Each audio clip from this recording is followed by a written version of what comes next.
동창회가 진행 중인 한 호텔. 사위가 동창회에 간 장모님을 모시러 왔습니다. 그가 연회장의 문을 연 순간 네가 뭔데 나를 무시해? 장모님이 뺨을 맞고 계셨습니다. 장모님, 괜찮으세요? 장모님은 뺨을 감싼 채 눈물을 흘렸습니다.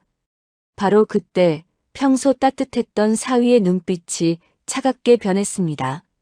뭐야? 내가 얘 사위야? 왔으면 조용히 데리고 가. 장모님을 때린 그 여자는 몰랐습니다. 지금 자기 앞에 선 사람이 누구인지, 그리고 그가 반드시 장모님의 뺨을 때린 대가를 치르게 할 거라는 것을요. 사법연수원 수석 졸업. 강민혁은 그 네 글자가 자기 이름 앞에 붙는다는 게 아직도 실감나지 않았어요. 졸업식장에서 악수하고 축하받고 사진 찍느라 정신없이 하루가 지나갔지요. 선배들은 축하 회식을 가자고 했지만 민혁은 정중히 사양했습니다. 오늘만큼은 혼자 있고 싶었어요. 밤 10시가 넘어서야 연수원 정문을 나섰습니다. 차가운 겨울바람이 뺨을 스쳤지요. 택시를 잡을까 하다가 그냥 걷기로 했어요. 머릿속이 복잡했거든요. 지금껏 살아오면서 오늘처럼 벅찬 날은 처음이었습니다. 골목길을 걷다 보니 허름한 분식집 하나가 눈에 들어왔어요. 순덕이네 분식이라고 적힌 빛바랜 간판. 형광등 불빛이 새어나오는 걸 보니 아직 문을 닫지 않은 모양이었지요. 민혁의 발길이 저도 모르게 그쪽으로 향했습니다. 문을 열고 들어서자 라면 끓이는 냄새가 코끝을 간지렸어요.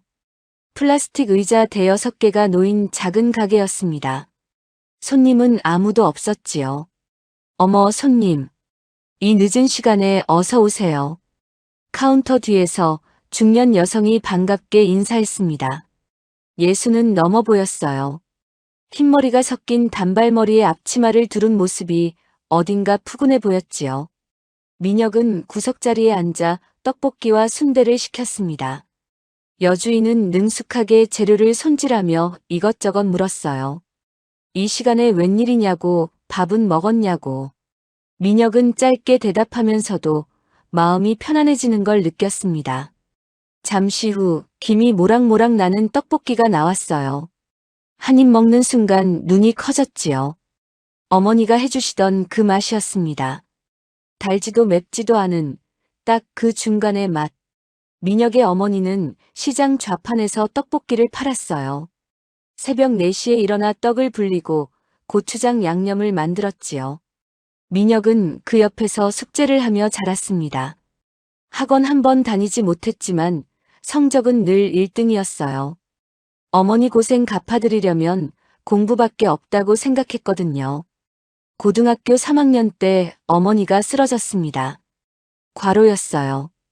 의사는 당분간 일을 쉬어야 한다고 했지요. 하지만 어머니는 일주일 만에 다시 좌판에 나갔습니다. 민혁이 말려도 소용없었어요. 내가 안 벌면 네 학원비는 누가 대냐. 엄마, 나 학원 안 다녀도 돼요.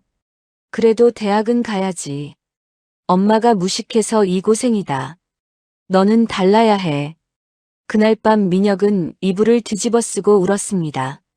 그리고 다짐했어요. 반드시 성공해서 어머니를 편하게 해드리겠다고. 민혁은 장학금을 받고 법대에 진학했습니다. 사법고시를 단번에 합격했지요. 그리고 오늘 사법연수원을 수석으로 졸업했어요. 어머니는 졸업식에 오시지 못했습니다. 다리가 아파서 먼 길을 나서기 어려웠거든요. 전화로 내 새끼 장하다라고 말씀하시는 목소리가 떨리고 있었어요. 떡볶이를 먹으며 민혁은 어머니 생각에 잠겨 있었습니다. 바로 그때였어요. 야, 이 아줌마. 내가 먹다 남긴 거 왜 치워? 분식집 문이 벌컥 열리더니 술 냄새를 풍기는 남자가 들어왔습니다. 40대 중반쯤 되어 보였어요. 얼굴이 벌겋게 달아올라 있었지요. 민혁이 들어오기 전에 술을 마시고 나갔던 손님인 모양이었습니다. 손님, 다 드신 줄 알고 치운 거예요. 죄송해요. 여주인이 허리를 숙이며 사과했어요. 하지만 취객은 막무가내였습니다. 죄송하면 다야. 그거 얼마짜린데? 새로 해드릴까요? 금방 만들어 드릴게요. 닥쳐. 내가 그거 먹으려고 온 줄 알아? 취객이 탁자를 쾅 내리쳤습니다. 소스통이 바닥에 떨어져 깨졌어요. 여주인이 화들짝 놀라 뒷걸음질 쳤지요. 민혁이 자리에서 벌떡 일어났습니다. 손님, 잠깐만요. 취객이 고개를 돌렸어요. 민혁을 위아래로 훑어보더니 코웃음을 쳤습니다. 뭐야, 너는? 이 아주머니한테 사과하시죠. 아주머니는 잘못한 게 없습니다.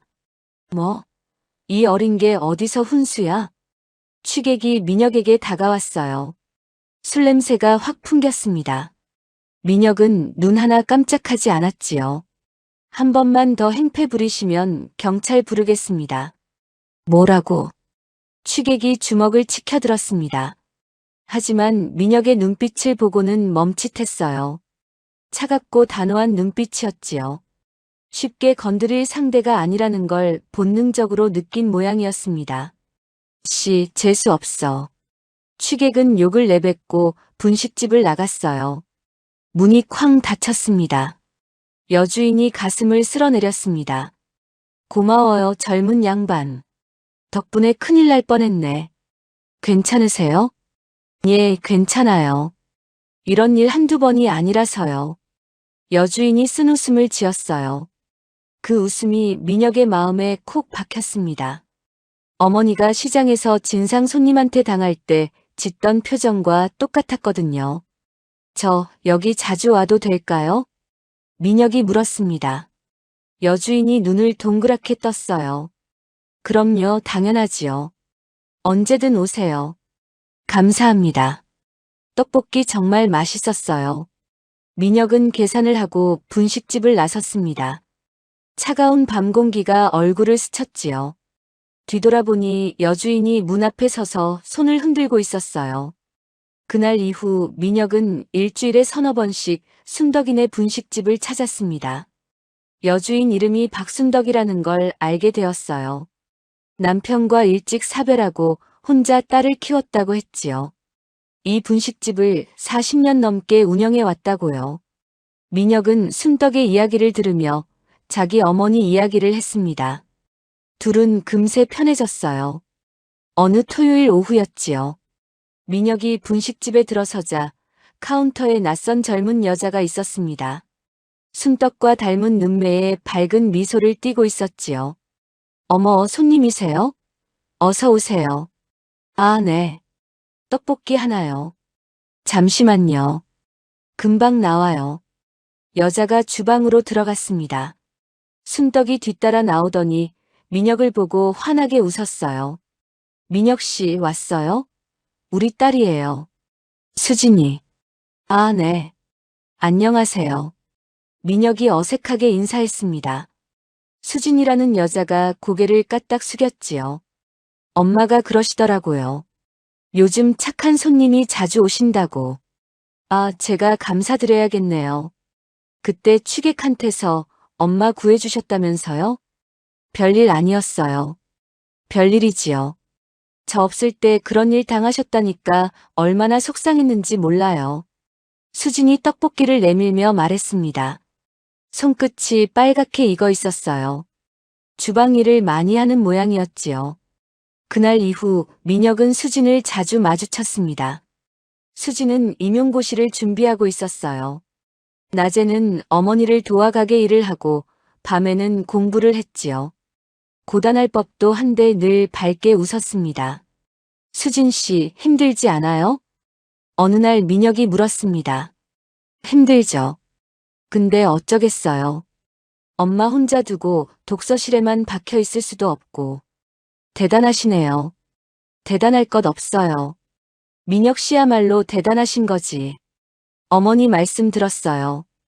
홀어머니 밑에서 자라셨다면서요? 사법연수원 수석 졸업이라니 정말 대단하세요. 수진이 진심 어린 눈으로 민혁을 바라봤습니다. 민혁은 괜히 얼굴이 뜨거워졌어요. 계절이 바뀌고 민혁은 깨달았습니다. 분식집에 오는 이유가 떡볶이 때문만은 아니라는 걸. 수진의 환한 웃음을 보고 싶어서, 수진과 이야기를 나누고 싶어서 발걸음이 그쪽으로 향한다는 걸. 수진 씨. 어느 봄날 저녁이었어요. 분식집 문 앞에서 민혁이 수진을 불러 세웠습니다. 네. 저랑 식사 한번 하실래요? 분식집 말고 다른 데서요. 수진의 눈이 커졌습니다. 잠시 망설이더니 고개를 끄덕였어요. 좋아요. 그렇게 둘의 연애가 시작되었습니다. 1년 뒤 민혁은 순떡 앞에 무릎을 꿇었습니다. 어머니, 수진이랑 결혼해도 될까요? 순덕은 한참 동안 말이 없었어요. 민혁은 심장이 쿵쾅거렸지요. 혹시 반대하시면 어쩌나 싶었습니다. 순덕이 입을 열었습니다. 민혁 씨, 우리 집은 가진 거 없어요. 줄 수 있는 건 이 낡은 분식집밖에 없는데. 저도 가진 거 없습니다. 어머니. 뭐? 저도 가난하게 자랐어요. 돈이나 배경 보고 결혼하는 거 아닙니다. 수진이를 사랑해서 결혼하고 싶은 거예요. 순덕의 눈에 눈물이 고였습니다. 고마워요. 우리 수진이 잘 부탁해요. 하지만 세상 모든 사람이 축복한 건 아니었어요. 자네 정신이 있나? 분식집 딸이라고. 법조계 선배가 혀를 찼습니다. 배경도 없고 재력도 없는 집안이잖아. 자네 앞날에 도움이 안 돼. 선배님, 결혼은 사업이 아닙니다. 이 녀석 봐라. 내가 좋은 자리 하나 알아봐 줄 테니까 그 여자 일은 다시 생각해. 민혁은 단호하게 거절했습니다. 선배는 한숨을 쉬며 돌아섰지요. 그런 일이 한두 번이 아니었어요. 그래도 민혁은 흔들리지 않았습니다. 결혼식은 소박하게 치렀어요. 하객은 많지 않았지만 축하하는 마음만큼은 가득했지요. 순덕은 양가 부모석에서 연신 눈물을 훔쳤습니다. 민혁 씨, 우리 집에 온 걸 환영해요. 어머니, 앞으로 편하게 불러주세요. 민혁이라고. 그럼 나도 장모님 말고 그냥 어머니라고 해. 네, 어머니. 그 순간 순덕은 생각했어요. 세상에 이런 사위가 또 있을까? 판사가 되고도 허세 하나 없이 분식집을 드나들고 가난한 집안을 부끄러워하지 않는 사람. 팔자가 늦게 핀 거라고 순덕은 그렇게 믿었습니다. 결혼 후에도 민혁은 변하지 않았어요. 주말마다 분식집을 찾았습니다. 양복 차림으로 와서 앞치마를 두르고 설거지를 했지요. 순덕이 말려도 소용없었어요. 어머니 혼자 이 많은 일 하시면 안 되지요. 제가 도울게요. 아이고, 판사나리가 설거지라니. 쑥스러워서 어떡해. 판사도 사람이에요. 설거지 못할 것 없습니다. 민혁은 용돈도 꼬박꼬박 드렸습니다. 순덕이 사양해도 막무가내였지요. 어머니, 그냥 받으세요. 저 월급 받잖아요. 아휴, 그 돈 니네가 쓰지. 수진이도 받으라고 했어요. 어머니 건강 챙기시라고. 순덕은 그 돈으로 뭘 사지 않았습니다. 통장에 모아두었지요. 나중에 손주 태어나면 써야지 하는 마음이었어요. 평화로운 나날이 흘러갔습니다. 순덕은 분식집에서 손님을 맡고 민혁과 수진은 가끔 와서 함께 저녁을 먹었어요. 웃음소리가 끊이지 않는 저녁 식탁. 순덕은 이런 행복이 영원하리라 믿었습니다. 하지만 행복 뒤에는 늘 그림자가 있는 법이지요. 어느 날 밤 순덕은 혼자 분식집을 정리하다가 휴대폰이 울려 화면을 봤습니다. 알 수 없는 번호였어요. 받지 않으려다 혹시 몰라 통화 버튼을 눌렀지요. 여보세요? 어머, 순덕아? 나야, 경숙이. 순덕의 얼굴이 굳어졌습니다. 손에 든 행주가 바닥에 떨어졌어요. 오경숙. 45년을 함께한 악연이 다시 시작되려 하고 있었습니다. 어머, 순덕아? 나야, 경숙이. 그 목소리를 듣는 순간 순덕의 손이 떨렸습니다. 45년이 지났는데도 그 목소리는 변하지 않았어요. 날카롭고 비웃음이 섞인 말투. 고등학교 시절 교실 뒤편에서 순덕을 놀리던 그때 그 목소리였지요. 경숙이 어떻게 내 번호를? 동창회 명부에 있더라. 반가워, 순덕아. 우리 졸업하고 한 번도 못 만났잖아. 순덕은 대답하지 못했습니다. 심장이 쿵쾅거렸어요. 왜 하필 지금, 왜 하필 행복한 이 시간에. 그런 생각이 머릿속을 스쳤지요. 야, 왜 말이 없어? 내가 전화한 게 그렇게 싫어? 아니야, 그런 게 아니라. 그래. 요즘 뭐 하고 사니? 아직도 그 허름한 분식집 하니? 허름한 분식집. 그 한마디에 순덕의 가슴이 쿵 내려앉았습니다. 경숙은 분명 알고 있었어요. 순덕이 40년 넘게 분식집을 운영해 왔다는 걸. 그걸 비꼬는 거였지요. 응, 아직 하고 있어. 아이고, 힘들겠다. 쯧쯧. 나는 요즘 골프장 다니느라 바빠. 남편이 대기업 임원이라 모임이 많거든. 순덕은 아무 말도 하지 못했습니다. 경숙은 혼자 떠들었어요. 자기 남편이 얼마나 성공했는지, 아들은 의사가 됐는지, 딸은 변호사와 결혼했는지, 줄줄이 자랑을 늘어놓았지요. 너는 딸 하나지? 시집은 보냈어? 응, 작년에. 어머, 그래. 사위가 뭐 하는 사람인데? 순덕은 말문이 막혔습니다. 민혁이 판사라는 걸 말해야 하나 말아야 하나. 순간 망설였어요. 하지만 자랑하고 싶지 않았습니다. 아니, 솔직히 말하면 경숙에게 약점을 잡히고 싶지 않았지요. 그냥 회사 다녀. 회사? 어떤 회사? 그냥 평범한 회사야. 아, 그래. 별 볼 일 없나 보네. 경숙이 킥킥 웃었습니다. 순덕은 이를 악물었어요. 화가 났지만 참았습니다. 예순이 넘어서까지 싸우고 싶지 않았거든요. 그래, 나 바빠서 끊을게. 다음에 보자. 전화가 끊어졌습니다. 순덕은 한참 동안 휴대폰을 들고 서 있었어요. 손이 아직도 떨리고 있었지요. 오경숙. 45년 전 기억이 파도처럼 밀려왔습니다. 고등학교 시절 경숙도 가난했어요. 순덕과 다를 바 없었지요. 둘 다 점심을 굶기 일쑤였고, 교복은 낡아서 해졌고, 신발에는 구멍이 나 있었습니다. 하지만 둘 사이에는 결정적인 차이가 있었어요. 순덕은 가난해도 늘 밝았습니다. 친구들을 잘 웃겼고, 누구에게나 친절했지요. 그래서 인기가 많았어요. 경숙은 달랐습니다. 말수가 적고 표정이 어두웠지요. 친구들이 잘 다가오지 않았어요. 경숙은 그게 순덕 때문이라고 생각했습니다. 순덕만 없으면 자기도 인기가 있을 거라고, 순덕이 자기 자리를 빼앗은 거라고. 그래서 경숙은 순덕을 괴롭히기 시작했어요. 야, 박순덕. 너 아버지 뭐 하시냐? 막노동이라며. 친구들 앞에서 대놓고 물었습니다. 순덕이 대답하지 못하자 킥킥 웃었지요. 쟤네 집 가봤어? 단칸방에 온 가족이 사는 거 알아? 경수가 그만해. 뭘 그만해. 사실인데. 제가 맨날 웃고 다니는 거 다 가식이야. 불쌍한 척하면서 동정받으려는 거라고. 순덕은 참았습니다. 대들면 더 심해질 게 뻔했거든요. 그냥 모른 척하고 지나가려 했어요. 하지만 경숙은 집요했습니다.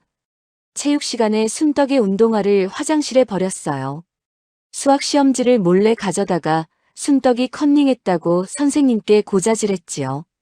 순덕의 도시락을 쏟아버린 적도 있었습니다. 왜 그래, 경수가? 내가 뭘 잘못했어? 어느 날 순덕이 물었습니다. 경숙은 싸늘하게 웃었어요. 잘못한 거? 없어. 그냥 네 꼴이 보기 싫어. 그 말이 순덕의 가슴에 비수처럼 박혔습니다. 졸업 후 둘은 연락이 끊어졌어요. 순덕은 분식집을 열고 열심히 살았습니다. 남편과 사별하고 딸 하나 키우느라 경숙 생각 따위 할 겨를이 없었지요. 그런데 10여 년 전부터였어요. 경숙이 다시 나타났습니다. 대기업 임원과 결혼해 부자가 된 경숙은 동창회에 얼굴을 비추기 시작했지요. 순덕은 동창회에 잘 가지 않았지만 경숙은 집요하게 연락처를 알아냈어요. 틈만 나면 전화를 걸었습니다. 순덕아, 나 해외여행 다녀왔어. 너는 여행 가봤어? 분식집 하면 휴가도 못 가겠다. 순덕아, 우리 아들 의대 합격했어. 너희 딸은 뭐해? 아직도 고시 준비 중이라며. 순덕아, 우리 남편이 차를 새로 뽑았어. 외제차야. 너는 차 있어? 매번 자랑이었고, 매번 비교였고, 매번 비아냥이었습니다. 순덕은 참았어요. 전화를 안 받으면 더 집요하게 걸어왔거든요. 그냥 적당히 맞장구 치고 끊는 게 편했습니다. 하지만 최근 들어 경숙의 괴롭힘이 한층 심해졌어요. 분식집에 이상한 일이 일어나기 시작했습니다. 첫 번째는 위생신고였어요. 어느 날 갑자기 구청에서 직원이 나왔습니다. 위생신고가 들어왔다면서 가게 구석구석을 뒤졌지요. 순덕은 당황했어요. 40년 넘게 이 가게를 운영하면서 위생 문제로 적발된 적이 한 번도 없었거든요. 신고자가 누구예요? 익명입니다. 점검 결과는 이상 없음이었어요. 하지만 일주일 뒤 또 신고가 들어왔습니다. 그 다음 주에도 누군가 집요하게 신고를 반복하고 있었지요. 두 번째는 건물주 문제였어요. 순덕은 이 건물에서 40년을 새들어 살았습니다. 건물주 할아버지는 순덕을 딸처럼 아꼈고 월세도 저렴하게 받아줬지요. 그 할아버지가 돌아가시고 아들이 건물을 물려받았어요. 새 건물주는 갑자기 태도가 달라졌습니다. 박 사장님, 월세를 좀 올려야겠어요. 네? 갑자기요? 요즘 시세가 많이 올랐잖아요. 다음 달부터 2배로 하겠습니다. 2배요? 그건 너무. 싫으시면 나가셔도 돼요. 순덕은 할 말을 잃었습니다. 40년을 여기서 장사했는데 나가라니요. 눈물이 핑 돌았어요. 나중에 알게 되었습니다. 건물주 아내가 경숙과 같은 골프 모임에 다닌다는 걸. 경숙이 뭔가 압박을 넣은 게 분명했어요. 세 번째는 소문이었습니다. 동창 중에 정미란이라는 여자가 있었어요. 원래 순덕과 친했습니다. 고등학교 때도 순덕 편을 들어줬고 졸업 후에도 가끔 연락하던 사이였지요. 그런데 미란이 변했습니다. 경숙이 부자가 되고 나서 미란은 경숙에게 줄을 대기 시작했어요. 경숙의 남편 회사에 조카를 취직시키고 싶었거든요. 그러려면 경숙의 환심을 사야 했습니다. 미란은 거짓 소문을 퍼뜨리기 시작했어요. 순덕이 있잖아. 걔 사위가 얹혀 산대. 뭐? 순덕이? 응. 딸이 결혼했는데 사위가 별 볼 일 없는 남자라나 봐. 그래서 순덕이가 분식집 팔아서 사위한테 돈 대준대. 세상에 그런 일이. 쯧쯧 불쌍하지. 늙어서 고생이네. 새빨간 거짓말이었습니다. 하지만 소문은 삽시간에 퍼졌어요. 동창들 사이에서 순덕은 불쌍한 사람, 한심한 사람으로 통하게 되었지요. 순덕은 그 소문을 나중에야 알았습니다. 어느 날 오랜 친구가 전화를 걸어왔어요. 순덕아, 요즘 많이 힘들다며. 사위가 백수라서 내가 다 먹여 살린다고 들었어. 뭐? 그게 무슨 소리야? 미란이가 그러던데. 순덕은 기가 막혔습니다. 민혁이 판사라는 걸 밝히면 소문은 바로 잡히겠지요. 하지만 그러고 싶지 않았어요. 사위 직업을 내세워 으스대는 것 같잖아요. 게다가 민혁에게 피해가 갈 수도 있었습니다. 판사가 이런 시시한 동창회 싸움에 휘말리면 안 되니까요. 순덕은 혼자 삼켰습니다. 스트레스가 쌓여갔어요. 잠을 잘 못 자게 되었습니다. 밥맛도 없었지요. 어느 날은 가게에서 설거지를 하다가 갑자기 현기증이 나서 그 자리에 주저앉았어요. 어머니. 마침 가게에 들른 수진이 깜짝 놀라 달려왔습니다. 괜찮아, 괜찮아. 그냥 잠깐 어지러웠어. 어머니, 얼굴이 창백해요. 병원 가요. 아니야, 괜찮다니까. 순덕은 억지로 일어났습니다. 수진이 걱정스러운 눈으로 바라봤지요. 어머니, 요즘 무슨 일 있어요? 안색이 너무 안 좋아요. 아무 일 없어. 그냥 좀 피곤해서 그래. 순덕은 끝내 말하지 않았습니다. 딸한테, 사위한테 걱정 끼치고 싶지 않았어요. 이건 자기 문제였으니까요. 그날 밤 순덕은 휴대폰을 들여다봤습니다. 경숙에게 온 문자가 있었어요. 다음 주 토요일 동창회야. 호텔에서 하는데 너도 와. 안 오면 어떻게 되는지 알지? 순덕의 손이 떨렸습니다. 어떻게 되는지 안다는 게 무슨 뜻일까요? 또 건물주한테 압박을 넣겠다는 걸까요? 위생신고를 더 하겠다는 걸까요? 40년을 지켜온 분식집이 눈앞에 아른거렸어요. 순덕은 떨리는 손으로 답장을 보냈습니다. 알았어. 갈게. 보내고 나서 휴대폰을 내려놓았어요. 가슴이 답답했습니다. 눈물이 볼을 타고 흘러내렸지요. 64세 이런 일을 당하다니. 왜 나한테만 이러는 걸까? 내가 뭘 그렇게 잘못했길래. 순덕은 한참을 울었습니다. 소리 없이 아무도 모르게. 동창회까지 일주일. 순덕은 그것이 자기 인생 최악의 날이 되리라는 걸 아직 몰랐습니다. 그리고 그날 이후 모든 것이 달라지리라는 것도. 토요일이 왔습니다. 순덕은 아침부터 옷장 앞에 서 있었어요. 뭘 입어야 할지 모르겠더군요. 화려한 옷은 없었습니다. 평생 분식집에서 앞치마만 두르고 살았으니까요. 결국 딸이 사준 연보라색 블라우스에 검은 바지를 입었어요. 거울을 보니 초라했습니다. 주름진 얼굴, 거칠어진 손, 흰머리가 섞인 단발머리. 64 세월이 고스란히 묻어 있었지요. 어머니, 어디 가세요?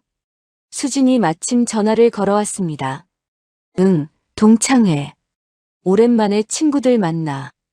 동창회요? 좋으시겠다. 맛있는 거 많이 드시고 오세요. 그래, 그럴게. 순덕은 애써 밝은 목소리를 냈어요. 딸은 아무것도 모릅니다. 사위도 모르지요. 이 동창회가 얼마나 두려운지 가기 싫어서 밤새 뒤척였다는 걸. 문을 나서는 순덕의 발걸음이 무거웠습니다. 동창회 장소는 시내 중심가의 호텔 연회장이었어요. 경숙이 잡은 곳이지요. 일부러 비싼 곳을 골랐을 겁니다. 자기 재력을 과시하려고. 순덕은 호텔 로비에 들어서며 주눅이 들었습니다. 대리석 바닥 반짝이는 샹들리에 정장 차림의 직원들. 이런 곳에 오는 게 얼마만인지 몰랐어요. 연회장으로 향하는 복도를 걸으며 순덕은 생각했습니다. 그냥 돌아갈까? 경숙이 뭐라 하든 무시하면 되지 않을까? 하지만 발길이 멈추지 않았어요. 돌아가면 또 무슨 일이 벌어질지 몰랐거든요. 가게가 문을 닫게 될 수도 있었습니다. 40년을 지켜온 분식집을 그렇게 빼앗길 수는 없었지요. 연회장 문을 열었습니다.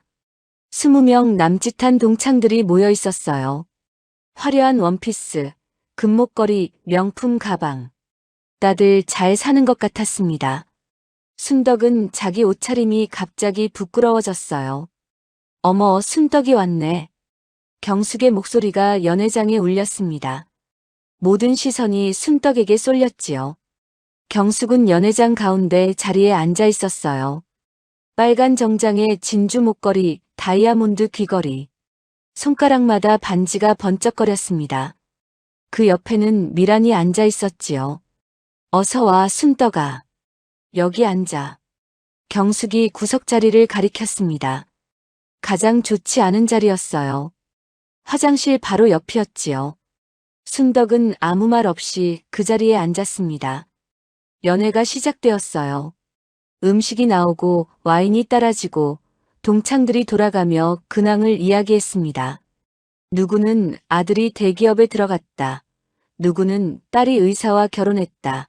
누구는 손주가 셋이다. 자랑이 끝없이 이어졌지요. 순덕 차례가 되었습니다. 순덕아, 너는 요즘 어떻게 지내? 경숙이 물었어요. 입꼬리가 살짝 올라가 있었습니다. 이미 답을 알면서 묻는 거였지요. 나 그냥 그렇게 지내. 분식집은 아직 해? 응, 하고 있어. 아이고, 대단하다. 40년 넘게 분식집을 하다니. 힘들지 않아? 경숙의 말투에는 칭찬이 아니라 비아냥이 묻어 있었어요. 동창들도 눈치챘는지 슬쩍 웃음을 흘렸습니다. 그럭저럭 할 만해. 순덕은 짧게 대답했어요. 더 말하고 싶지 않았습니다. 하지만 경숙은 거기서 멈추지 않았어요. 근데 순덕아, 딸 시집 보냈다며? 사위가 뭐 하는 사람이야? 그 질문이 나올 줄 알았습니다. 순덕의 심장이 쿵 내려앉았어요. 그냥 회사 다녀. 회사? 무슨 회사? 그냥 평범한 회사야. 경숙이 고개를 갸웃했어요. 옆에서 미란이 끼어들었습니다. 순덕아, 나 듣기로는 사위가 좀 별 볼 일 없다던데. 맞아? 순덕의 얼굴이 굳어졌어요. 미란이 퍼뜨린 소문이 생각났습니다. 사위가 백수라느니 순덕이 돈을 대준다느니 하는 거짓말들. 그런 거 아니야. 아닌가. 근데 다들 그러던데. 순덕이네 사위가 능력이 없어서 순덕이가 분식집 팔려고 한다고. 그런 소문 누가 퍼뜨려? 순덕의 목소리가 살짝 높아졌어요. 미란이 어깨를 으쓱했습니다. 글쎄, 누가 그러던데. 사실 아니야? 아니라니까. 동창들이 수군거렸어요. 순덕은 얼굴이 화끈거렸습니다. 민혁이 판사라는 걸 말하면 이 자리에서 소문은 끝날 거예요. 하지만 그러고 싶지 않았습니다. 사위 직업으로 으스대는 것 같잖아요. 그건 순덕의 자존심이 허락하지 않았어요. 경숙이 와인잔을 들며 말했습니다. 뭐 됐어. 사위가 별 볼 일 없으면 어때? 사는 건 순덕이가 사는 거지. 킥킥거리는 웃음소리가 퍼졌어요. 순덕은 이를 악물었습니다. 1시간이 지났어요. 순덕은 구석에 앉아 조용히 음식만 먹었습니다. 누구도 순덕에게 말을 걸지 않았어요. 마치 없는 사람 취급이었지요. 그때 경숙이 순덕을 불렀습니다. 순덕아, 미안한데 내 핸드백 좀 가져다 줄래? 저기 소파에 놓고 왔어. 순덕은 일어났어요. 소파에서 핸드백을 가져왔습니다. 고마워. 아, 그리고 화장실 가는 길에 직원한테 물 좀 더 달라고 해줘. 또 심부름이었어요. 순덕은 다시 일어났습니다. 순덕아, 저기 가서 디저트 언제 나오는지 물어봐. 3번째 심부름. 순덕의 다리가 무거워졌어요. 순덕아, 내 휴대폰 어디 갔지? 찾아봐. 4번째. 순덕은 테이블 밑까지 뒤졌습니다. 동창들은 보고 있었어요. 하지만 아무도 말리지 않았습니다. 경숙의 눈치를 보는 거였지요. 경숙에게 밉보이면 손해니까요. 순덕은 참았습니다. 조금만 더 버티면 끝난다고, 집에 가면 된다고 스스로를 달랬어요. 2시간이 지났을 때였습니다. 경숙이 느닷없이 화제를 바꿨어요. 얘들아, 우리 추억 사진 보자. 고등학교 때 졸업 앨범 가져온 사람. 한 동창이 앨범을 꺼냈습니다. 낡은 졸업 앨범이었어요. 45년 전의 사진들이 담겨 있었지요.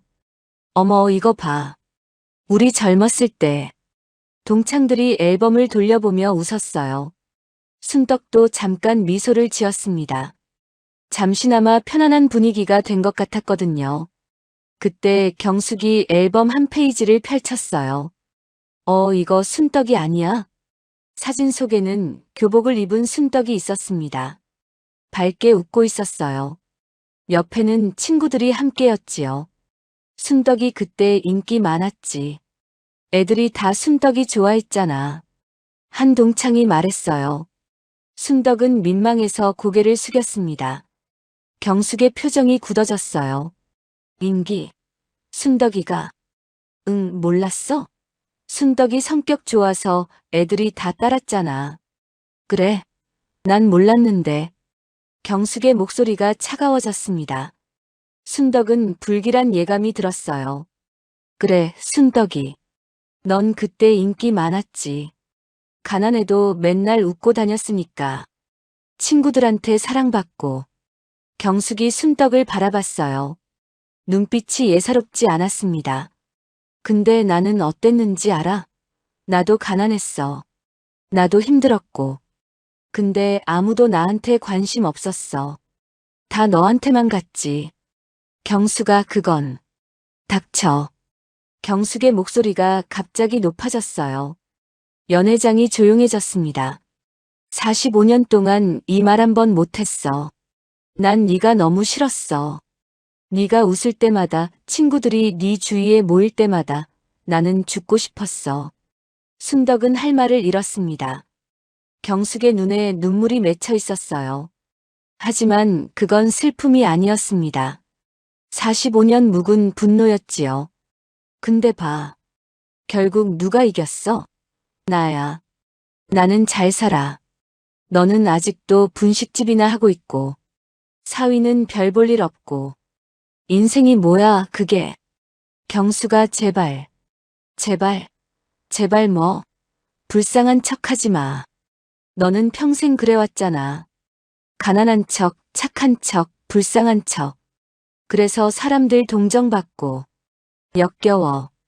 경숙이 자리에서 벌떡 일어났어요. 얼굴이 붉게 달아올라 있었습니다. 와인을 너무 많이 마신 모양이었지요. 순덕도 일어섰습니다. 더 이상 앉아있을 수가 없었어요. 경수가 나 그만 갈게. 오늘은 여기까지 하자. 뭐? 네가 가겠다고? 응. 더 있으면 서로 힘들어질 것 같아. 순덕은 최대한 침착하게 말했어요. 싸우고 싶지 않았습니다. 그냥 이 자리를 피하고 싶었지요. 하지만 경숙은 순덕의 팔을 잡았어요. 어딜 가? 내가 가라고 했어? 경수가 손 놔. 못 놔. 내가 뭔데 먼저 가겠다고 해? 순덕이 팔을 빼려 했습니다. 경숙이 더 세게 잡았어요. 놓으라니까. 순덕이 팔을 확 뿌리쳤습니다. 경숙이 비틀거렸어요. 그 순간 경숙의 손에 들려있던 와인잔이 바닥에 떨어졌습니다. 쨍그랑. 유리가 깨지는 소리가 연회장에 울렸어요. 모두가 숨을 죽였습니다. 경숙의 얼굴이 일그러졌어요. 분노로 가득 찬 얼굴이었습니다. 내가 감히. 경숙의 손이 날아왔어요. 철썩. 순덕의 뺨을 세게 때렸습니다. 바로 그 순간이었습니다. 연회장 문이 열렸어요. 양복 차림의 남자가 문 앞에 서 있었습니다. 40대 초반으로 보였어요. 날카로운 눈매에 단정한 외모. 그의 시선이 연회장 안쪽을 향했지요. 강민혁이었습니다. 민혁은 그 장면을 똑똑히 보았어요. 장모님의 뺨을 때리는 빨간 정장의 여자. 비틀거리는 장모님. 붉게 부어오르는 뺨. 민혁의 눈이 차갑게 가라앉았습니다. 순덕은 뺨을 감싸 쥔 채 문 앞을 바라봤어요. 사위가 거기 서 있었습니다. 모든 것을 목격한 채로. 눈물이 볼을 타고 흘러내렸어요. 이 치욕스러운 순간을 하필 민혁이 본 거였지요. 연회장이 얼어붙었습니다. 동창들이 수군거렸어요. 저 남자 누구야? 순덕이 사위 아니야? 경숙도 문 앞의 남자를 바라봤습니다. 처음엔 당황한 표정이었지만 이내 비웃음을 띄었어요. 뭐야, 네가 순덕이 사위야? 별 볼 일 없다더니 얼굴은 괜찮네. 민혁은 대답하지 않았습니다. 천천히 한 발짝씩 연회장 안으로 들어왔어요. 그의 눈빛이 무서웠습니다. 순덕은 그런 민혁을 처음 봤어요. 평소에 따뜻하고 온화한 사위가 아니었지요. 지금 이 순간 민혁의 눈에는 차가운 분노만이 타오르고 있었습니다. 연회장 안이 고요해졌습니다. 민혁이 천천히 걸어 들어왔어요. 구두 소리가 대리석 바닥에 울렸지요. 동창들은 숨을 죽이고 그를 바라봤습니다. 순덕은 뺨을 감싼 채 서 있었어요. 눈물이 멈추지 않았습니다. 사위에게 이 꼴을 보이다니. 평생 이렇게 부끄러운 적이 없었지요. 민혁아, 너 왜 여기? 순덕의 목소리가 떨렸어요. 민혁은 대답하지 않았습니다. 먼저 순덕에게 다가갔지요. 장모님의 붉게 부어오른 뺨을 확인했어요. 손가락 자국이 선명했습니다. 어머니, 괜찮으세요? 나야 괜찮아. 그냥 가자. 응, 여기서 나가자. 순덕이 민혁의 팔을 잡아 끌었어요. 더 이상의 소란은 원하지 않았습니다. 그냥 이 자리를 피하고 싶었지요. 하지만 민혁은 움직이지 않았어요. 어머니, 잠깐만요. 민혁이 순덕의 손을 부드럽게 풀었습니다. 그리고 경숙을 향해 돌아섰지요. 경숙은 아직 비웃음을 띠고 있었어요. 순덕의 사위가 별 볼 일 없는 회사원이라고 들었으니까요. 두려울 게 없었습니다. 뭐야, 사위 되는 사람이 장모 데리러 왔어? 기특하네. 경숙이 코웃음을 쳤어요. 근데 왔으면 조용히 데리고 가. 여긴 동창회야. 네가 낄 자리가 아니라고. 민혁은 아무 말 없이 주머니에서 무언가를 꺼냈습니다. 명함이었어요. 민혁이 명함을 경숙 앞 테이블 위에 놓았습니다. 톡 하는 가벼운 소리가 났지요. 경숙이 명함을 집어들었어요. 읽는 순간 그녀의 얼굴이 하얗게 질렸습니다. 서울중앙지방법원 부장판사 강민혁. 연회장에 침묵이 흘렀어요. 동창들이 웅성거리기 시작했습니다. 부장판사. 순덕이 사위가 판사야? 거짓말이지. 사위가 별 볼 일 없다며. 미란의 얼굴이 새하얘졌어요. 자기가 퍼뜨린 소문이 생각났거든요. 사위가 백수라느니 능력이 없다느니 했던 말들. 경숙의 손이 떨렸습니다. 명함을 들고 있는 손이 부들부들 떨렸어요. 이게 오경숙 씨. 민혁이 입을 열었습니다. 목소리는 차분했지만 눈빛은 차가웠어요. 방금 하신 행동, 형법 제260조 폭행죄에 해당합니다. 경숙이 한 발짝 뒤로 물러섰어요. 그리고 제가 조사해 본 결과 그동안 하신 일들이 있더군요.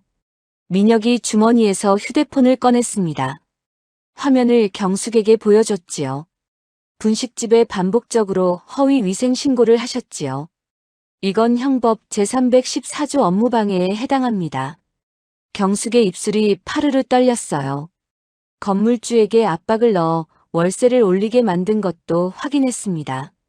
이건 강요죄에 해당할 수 있어요. 그건 거짓 소문을 퍼뜨려 장모님의 명예를 훼손한 것도 있지요. 명예훼손죄입니다. 민혁이 휴대폰을 주머니에 넣었어요. 그리고 경숙을 똑바로 바라봤습니다.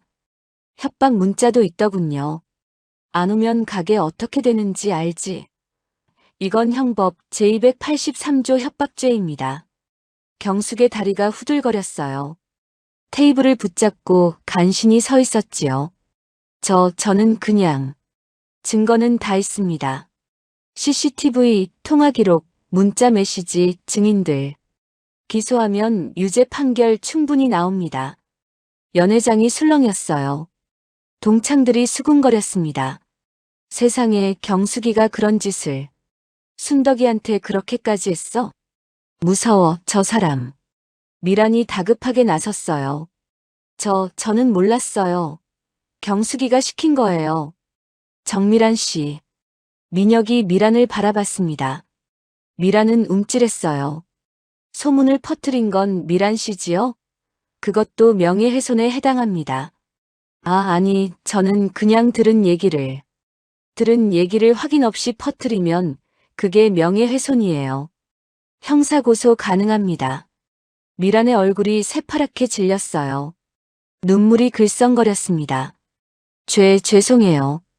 순덕아, 정말 미안해. 내가 잘못했어. 미란이 순덕에게 고개를 숙였어요. 순덕은 아무 말도 하지 않았습니다. 경숙이 갑자기 무릎을 꿇었어요. 잘못했어요. 제발 용서해 주세요. 연회장이 조용해졌습니다. 조금 전까지 순떡을 깔보던 경숙이 무릎을 꿇고 빌고 있었지요. 순떡아, 미안해. 내가 잘못했어. 제발, 제발 고소하지 마. 순떡은 경숙을 내려다봤어요. 45년 동안 자기를 괴롭혀온 사람. 지금은 바닥에 무릎을 꿇고 울면서 빌고 있었지요. 묘한 감정이 밀려왔습니다. 통쾌하지 않았어요. 시원하지도 않았지요. 그냥 허탈했습니다. 민혁이 순떡에게 다가왔어요. 어머니, 저 먼저 모시고 나갈게요. 여기 더 계실 필요 없습니다. 순떡이 고개를 끄덕였어요. 민혁이 순떡의 팔을 부축했습니다. 연회장 문을 향해 걸어가는데 경숙의 목소리가 들려왔어요. 순떡아, 순떡아, 제발. 순떡은 뒤돌아보지 않았습니다. 문을 나서는 순간 등 뒤에서 경숙의 흐느끼는 소리가 들렸어요. 동창들의 수군거림도 들렸지요. 하지만 순떡은 걸음을 멈추지 않았습니다. 호텔 로비로 나왔어요. 밤 공기가 차가웠습니다. 순덕은 깊이 숨을 들이쉬었지요. 가슴이 뻥 뚫리는 것 같았어요.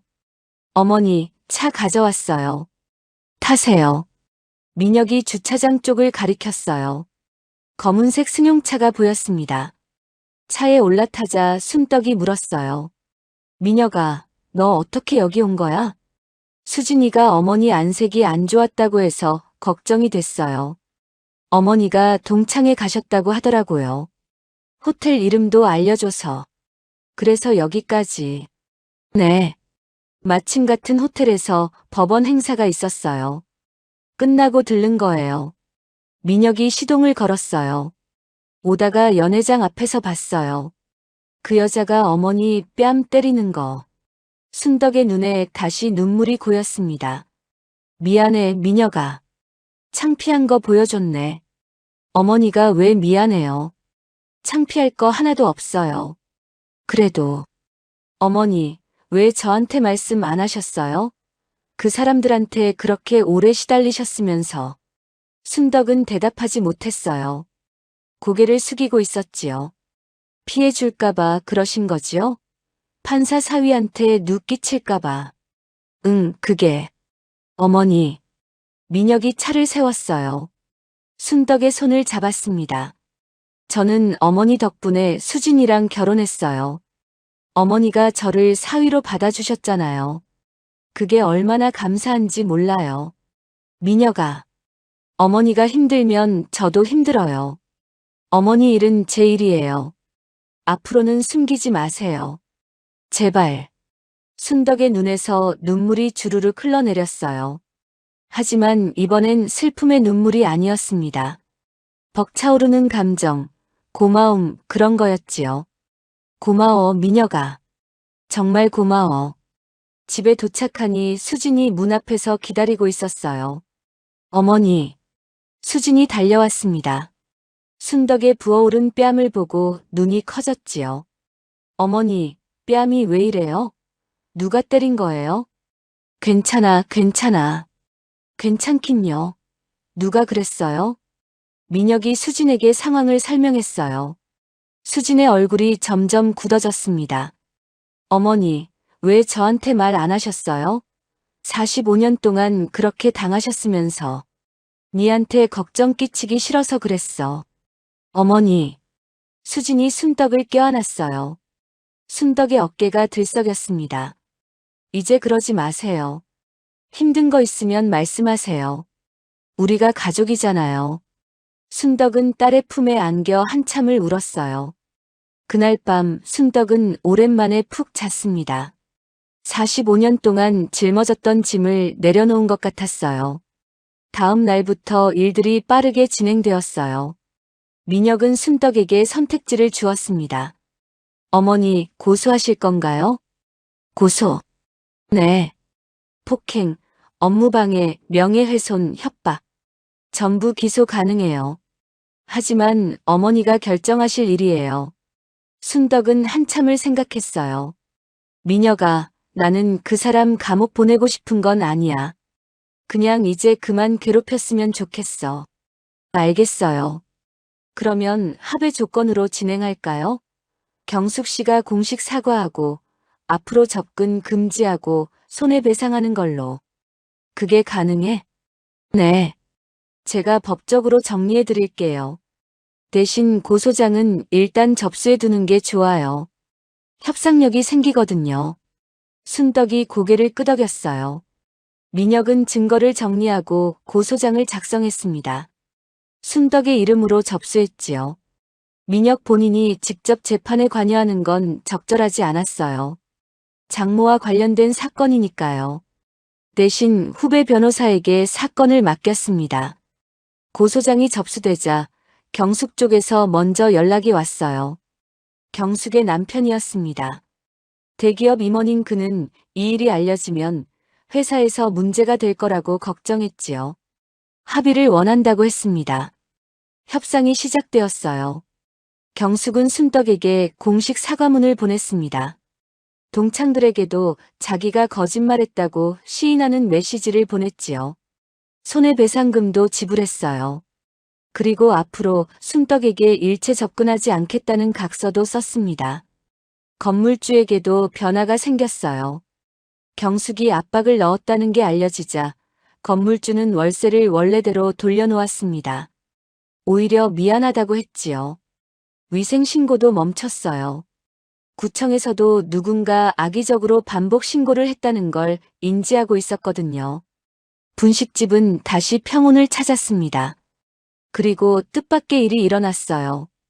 이 일이 지역 뉴스에 보도된 거였지요. 45년간 동창을 괴롭힌 여성, 판사 사위에게 딱 걸려. 자극적인 제목이었지만 내용은 사실이었어요. 순덕의 분식집 이름도 언급되었지요. 뉴스를 본 사람들이 분식집을 찾아오기 시작했습니다. 여기가 그 분식집이에요? 뉴스 보고 왔어요. 할머니 힘내세요. 응원해요. 떡볶이 주세요. 여기 떡볶이가 맛있다면서요?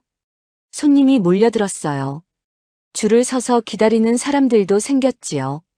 순덕은 정신없이 바빴지만 행복했습니다. 오랜 단골들도 다시 찾아왔어요. 순덕아, 뉴스 봤어. 그동안 그런 일이 있었구나. 미안해, 내가 몰랐어.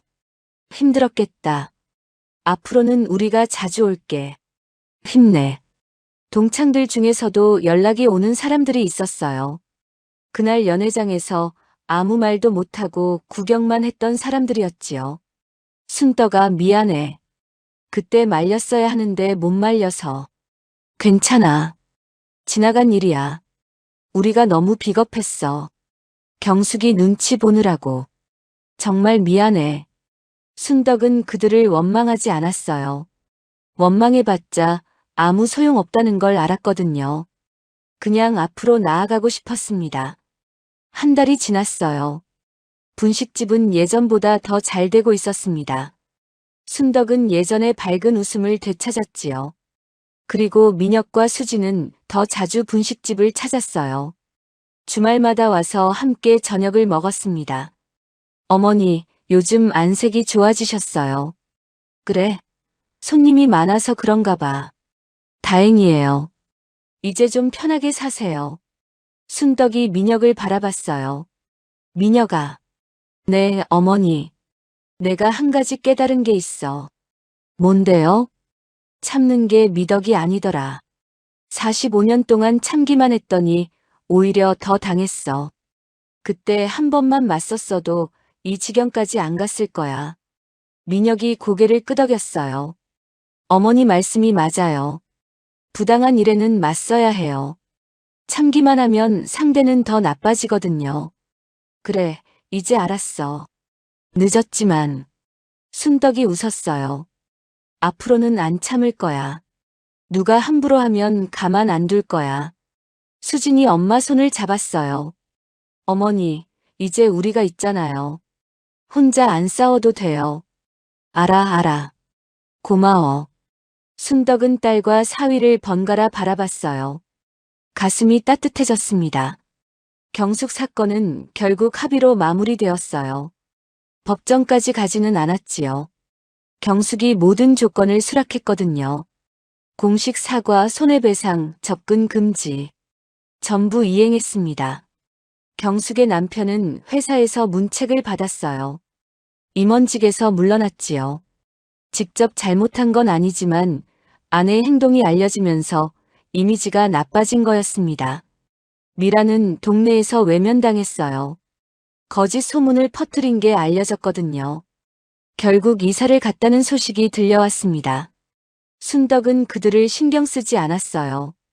이제 앞만 보고 살기로 했거든요. 분식집에 새 간판을 달았습니다.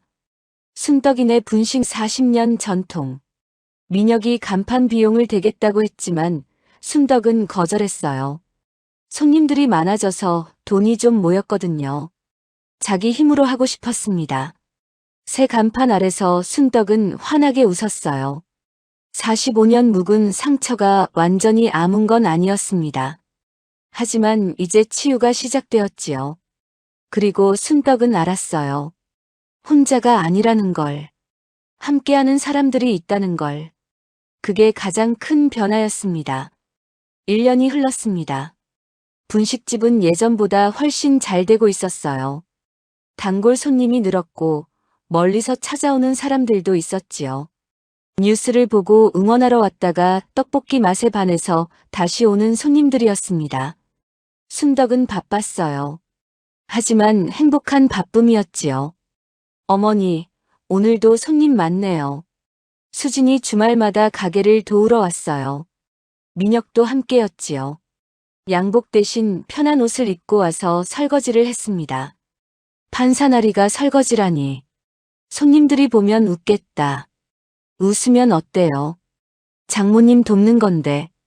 민혁이 웃었어요. 순덕도 따라 웃었지요. 이런 평화로운 일상이 계속되었습니다. 그러던 어느 가을날이었어요. 분식집 문이 열리고 누군가 들어왔습니다. 순덕이 고개를 들어 손님을 맞이하려는데 발걸음이 멈췄어요. 경숙이었습니다. 1년 전과는 완전히 달라져 있었어요. 화려했던 빨간 정장 대신 수수한 베이지색 카디건을 입고 있었지요. 다이아몬드 귀걸이도 진주 목걸이도 없었습니다. 화장기 없는 얼굴에 흰머리가 듬성듬성 보였어요. 순덕은 아무 말도 하지 못했습니다. 순덕아. 경숙이 먼저 입을 열었어요. 목소리가 많이 낮아져 있었지요. 들어와도 될까? 순덕은 잠시 망설였어요. 하지만 고개를 끄덕였습니다. 거절할 이유가 없었거든요. 이제 경숙이 두렵지 않았으니까요. 경숙이 구석자리에 앉았어요. 1년 전 동창회에서 순덕을 앉혔던 그 자리, 화장실 옆 구석이었지요. 뭐 드릴까? 순덕이 물었어요. 평범한 손님에게 하듯이. 떡볶이 하나만. 알았어. 순덕이 떡볶이를 만들기 시작했어요. 경숙은 조용히 앉아 가게 안을 둘러봤습니다.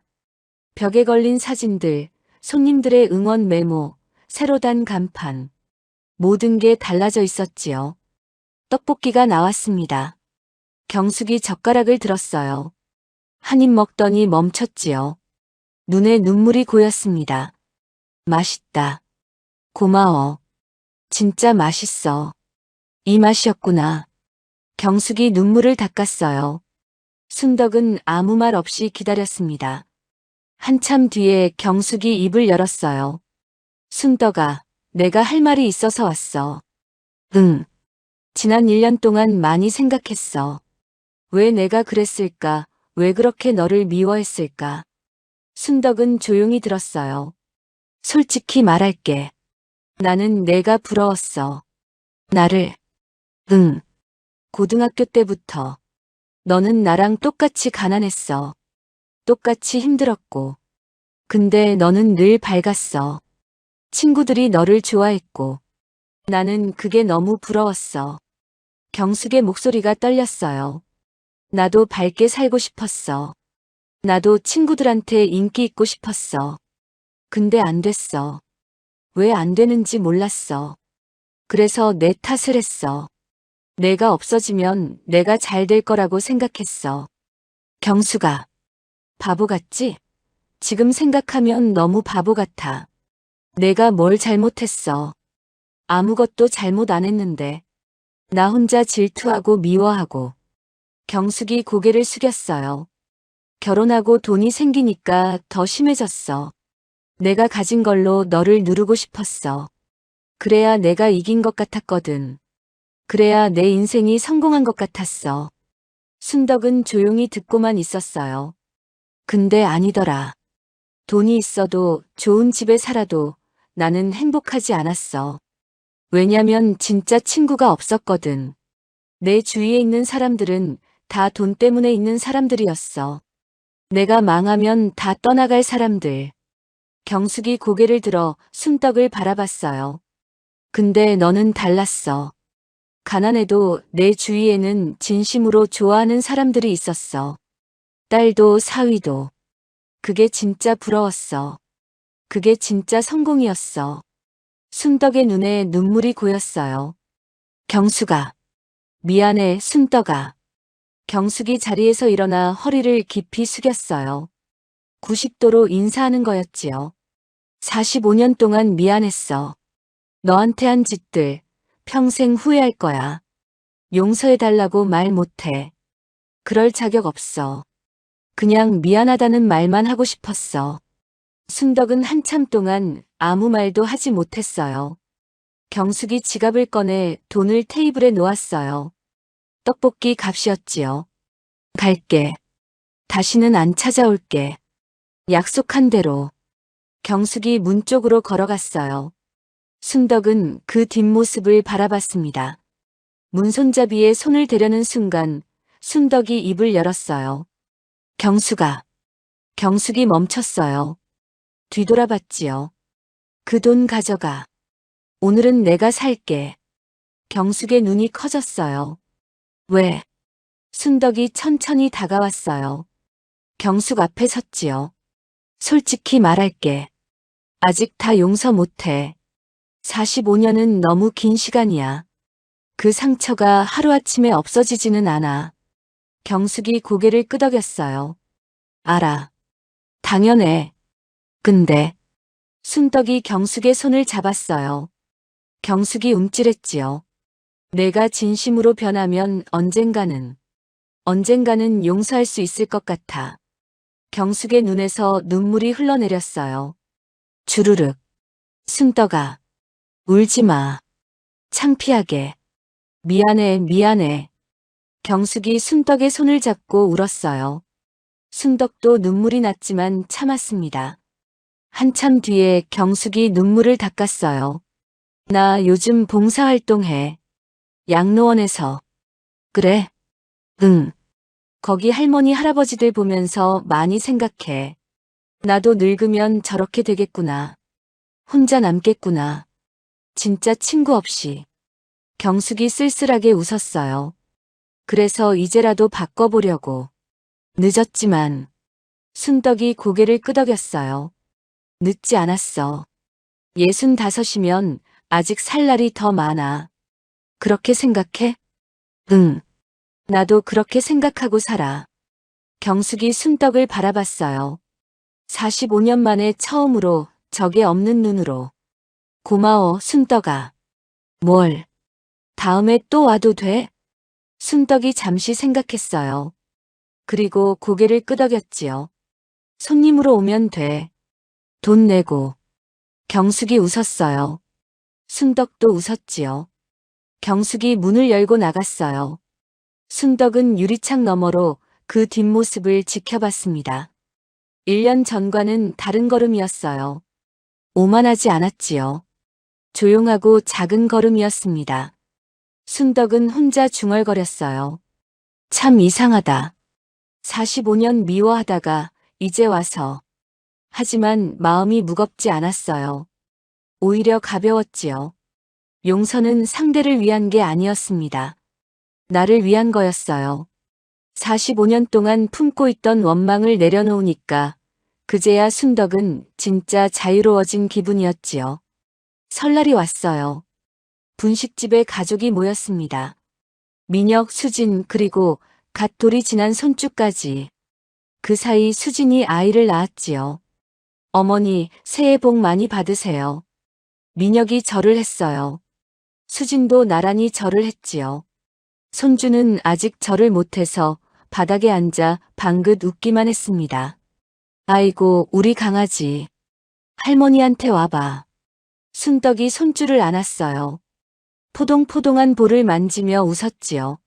미녀가 수진아, 너희도 복 많이 받아. 감사합니다, 어머니. 올해도 건강하세요. 오래오래. 가족이 둘러앉아 떡국을 먹었어요. 순덕이 새벽부터 끓인 떡국이었지요. 민혁이 한 숟갈 뜨더니 눈을 감았어요. 역시 어머니 떡국이 제일이에요. 맨날 그 소리야. 사실인데요, 뭐. 웃음소리가 분식집에 울렸어요. 식사를 마치고 민혁이 말했습니다. 어머니, 저희가 드릴 말씀이 있어요. 뭔데? 수진이 민혁을 바라봤어요. 민혁이 고개를 끄덕였지요.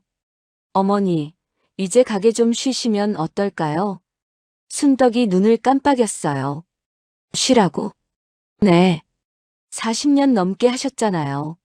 이제 좀 쉬시고, 손주도 보시고, 여행도 다니시고. 가게는 어떡하고? 수진이 대답했어요. 저희가 사람 고용해서 운영할게요. 어머니는 가끔 오셔서 감독만 하시면 돼요. 순덕은 잠시 생각했어요. 글쎄, 40년을 했는데. 갑자기 쉬면 뭘 하고 살지.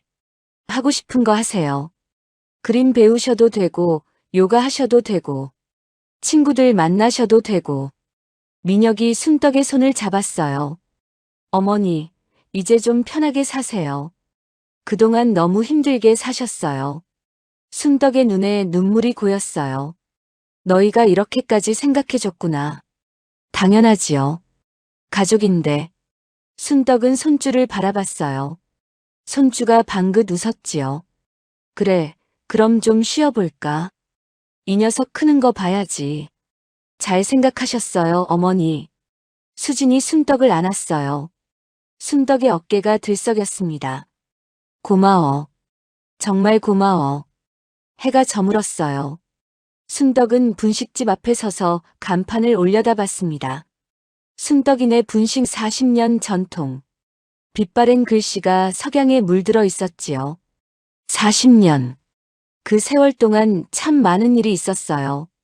남편과 사별하고 혼자 딸을 키우고 새벽 4시에 일어나 떡을 볶고 힘든 날이 더 많았지요. 하지만 지금 돌아보면 나쁜 기억만 있는 건 아니었어요. 딸이 첫 월급을 타서 꽃다발을 사왔던 날, 민혁이 처음 분식집에 와서 떡볶이를 먹던 날, 손주가 태어나서 병원에서 처음 안아봤던 날, 좋은 기억도 많았습니다. 그리고 이제 새로운 기억을 만들어갈 거예요. 순덕은 하늘을 올려다봤어요. 겨울 하늘이 맑았습니다. 별이 하나둘 떠오르고 있었지요. 여보, 잘 살고 있어요. 순덕이 혼잣말을 했어요. 하늘에 있을 남편에게 하는 말이었지요. 우리 수진이 잘 컸어요. 사위도 좋은 사람이고, 손주도 예쁘고, 이제 나도 좀 쉬려고요. 바람이 불었어요. 마치 대답하듯이. 순덕은 미소를 지었습니다. 분식집 문을 닫고 집으로 향했어요. 내일도 가게 문을 열겠지만 이제 예전처럼 자기를 혹사하지는 않을 거예요. 할 만큼만 하고 쉴 때는 쉬고 그렇게 살기로 했습니다. 집으로 걸어가는 순덕의 발걸음이 가벼웠어요. 45년 동안 짊어졌던 짐을 내려놓았거든요. 참는 게 미덕인 줄 알았습니다. 힘들어도 말하지 않고 억울해도 삼키고 아파도 웃는 게 옳다고 생각했지요. 하지만 아니었어요. 당당하게 맞서는 것, 도움을 청하는 것, 그리고 때가 되면 용서하는 것. 그게 진짜 용기였습니다. 순덕은 이제 알았어요. 그리고 앞으로 남은 날들을 그 용기로 살아갈 겁니다. 집 앞에 도착했어요. 창문으로 따뜻한 불빛이 새어나왔지요. 민혁과 수진이 기다리고 있을 거예요. 손주도요. 순덕은 문을 열며 말했습니다. 나왔어요. 어머니, 어서 오세요. 따뜻한 차 끓여놨어요. 고마워. 문이 닫혔어요. 창문 너머로 웃음소리가 새어나왔습니다. 평범하지만 따뜻한 행복한 저녁이었지요. 오늘 이야기가 여러분 마음에 어떻게 남았나요? 댓글로 여러분의 따뜻한 이야기를 나눠주세요. 구독과 좋아요도 눌러주시면 오늘 하루 여러분에게도 행운이 깃들 거예요. 끝까지 들어주셔서 감사합니다.